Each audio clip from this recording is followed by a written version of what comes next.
Bonjour, dernière étape donc dans le Brionnais, ici à la ferme du Val d'Enfer. Christophe Wagner, on est entouré de chefs qui représentent un peu un état d'esprit de votre part. C'est-à-dire que vous êtes allé chercher une race qui n'existe presque plus. Ça vous préoccupe? Ah oui, en effet, je trouve que c'est important d'essayer de sauvegarder les génétiques qui sont menacées de disparaître, parce que là, on sait très bien maintenant que la biodiversité, c'est un problème qui va devenir crucial. Et donc, en élevant ces animaux de façon utile, pas simplement en les conservant dans des musées, on peut prouver qu'ils ont leur raison d'être dans certains systèmes agricoles. Alors là, vous allez vous placer, bon, on les aperçoit, mais elles vont déjà bouger, devant des vaches qui sont des vaches Aubrac. C'est vrai qu'on aurait plutôt tendance à évoquer et attendre les charolaises. Vous avez là aussi choisi cette race un peu par goût. Oui, l'Aubrac, en effet. L'Aubrac, bon, c'est une très jolie vache, mais il n'y a pas que ça qui compte. C'est une vache qui se caractérise par beaucoup de rusticité. Moi, ça fait 2 ans que j'ai pas assisté à un vélage. Les vaches sont dehors toute l'année. Elles peuvent rentrer dans la stabulation, elles rentrent pas. Très rarement, quand vraiment s'il pleut très fort. Elles mangent une alimentation très variée à base d'herbes et de broussailles qu'elles trouvent. Il n'y a pas de complémentation.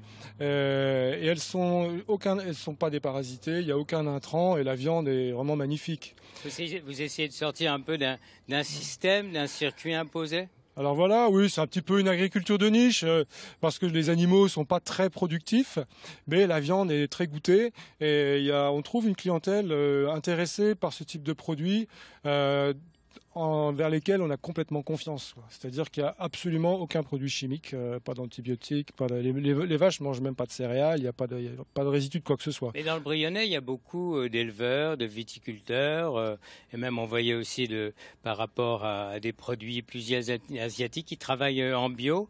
C'est obligatoire pour vous? Il n'y en a pas beaucoup, mais ça se développe, hein, la bio a tendance à se développer.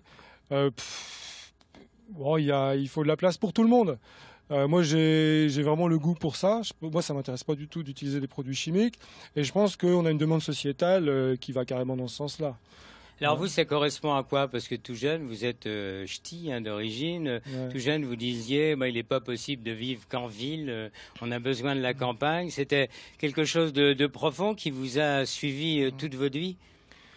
Ben oui, moi j'ai grandi dans le Nord, dans la banlieue lilloise, dans une région donc très peuplée, au moment où il y avait pas mal de problèmes d'emploi, etc.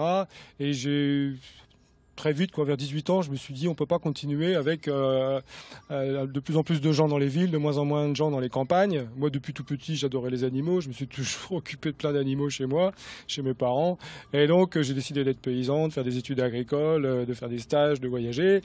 Et voilà, cette vie d'agriculteur, de petit agriculteur, me plaît beaucoup. Quand on rentre ici, il y a un côté un peu paradisiaque, c'est peut-être un peu fort, mais c'est vrai quand même. C'est marrant parce que la ferme s'appelle l'Enfer, oui. Et beaucoup de gens qui arrivent disent on dirait que c'est le paradis. Oui, mais l'Enfer, c'est un peu lié par rapport aux minerais. Merci beaucoup.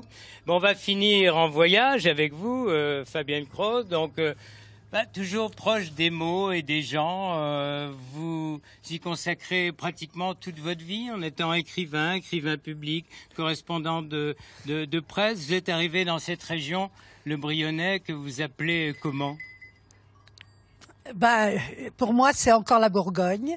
C'est la Bourgogne verdoyante, pleine de haies, de forêts, de pâturages et la Loire qui le borde. Alors, écrire sur le Brionnais, donc vous avez fait plusieurs ouvrages en découvrant justement des gens à travers la cuisine. C'est mêlé tout ça un peu comme la vie ici.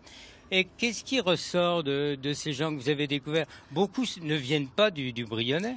Il y en a qui sont du Charolais, comme le boulanger de poisson, quand même. Oui, c'est vrai, c'est pas... Et puis, la famille Trois Gros, qui a l'auberge du Colombier à Ygrande, elle est très, très axée sur le Brionnais. Ils ont toujours aimé ça. Mais autrement, il y a beaucoup de néo-ruraux, c'est vrai. Alors, en ce qui concerne votre métier aussi principal, écrivain public, c'est-à-dire qu'est-ce qu'ils viennent chercher chez vous? Alors les gens, par exemple, ils n'ont pas envie d'être trop près de leur propre histoire pour la rédiger, donc ils me demandent de le faire.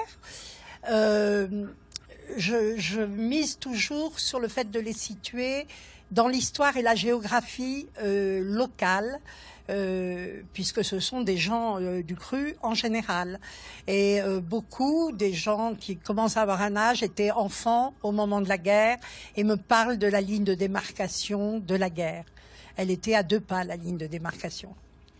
Ce sont des rencontres qui vous portent un peu justement dans l'écriture. Ce sont aussi des amitiés. Ah oui, complètement. J'ai toujours affaire à des gens absolument charmants et c'est des relations qui se nouent, oui. Merci infiniment. Eh bien, nous étions en direct ici, dans le Brionnais, pour la dernière étape, dans une ferme particulière avec des gens chaleureux.